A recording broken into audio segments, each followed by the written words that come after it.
Skyrock pour les militaires. On commence la semaine avec un point sur les opérations menées par les armées françaises dans le monde.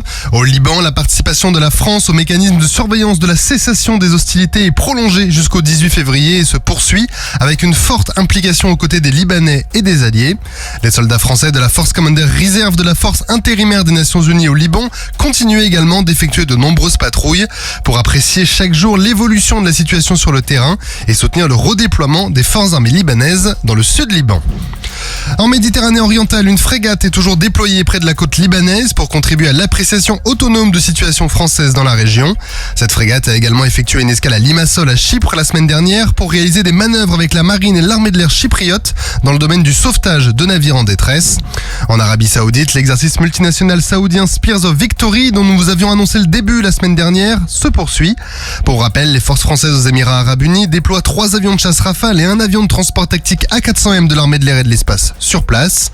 Lors de cet exercice, en plus des scénarios de combat RR complexes, les Rafales français ont notamment pu effectuer un ravitaillement dans les airs par un A330 MRTT saoudien.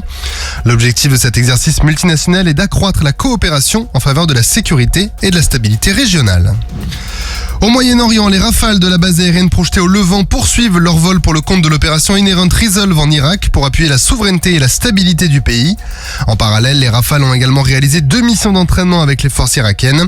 Ces vols permettent d'échanger avec les forces irakiennes et ainsi de renforcer la coopération bilatérale entre les deux nations. On continue avec l'Afrique. Au Gabon, les activités de coopération opérationnelle du détachement avec les forces armées gabonaises se poursuivent. L'entraînement dans le domaine du combat aéroporté avec les forces armées gabonaises et soutenu par le détachement de liaison au Gabon s'est achevé cette semaine. Ce programme comprenait une journée d'instruction au sol ainsi qu'une journée de saut. Et à Djibouti, le 5e régiment interim d'outre-mer mène ses missions quotidiennes. Les Mirage 2005 des forces françaises sur place ont effectué 23 sorties aériennes la semaine dernière. Ces vols permettent d'assurer la préparation opérationnelle des pilotes et assurent la défense de l'espace aérien djiboutien.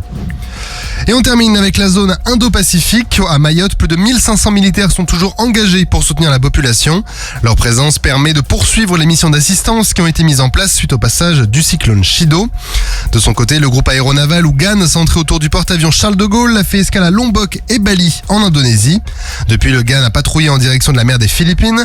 Il a ensuite pris part à l'exercice Pacific Stellar. Cet exercice à 3 groupes aéronavals implique des porte-avions et porte-aéronefs français, américains et japonais. Il consiste à conduire des entraînements dans un environnement tactique chargé en coordonnant les opérations dans tous les domaines. Ce type d'exercice particulièrement complexe permet de développer les liens et la coopération avec les armées partenaires. Sur terre, sur mer, comme dans les airs. Skyrock PLM, en équipe avec Uneo, la mutuelle des forces armées.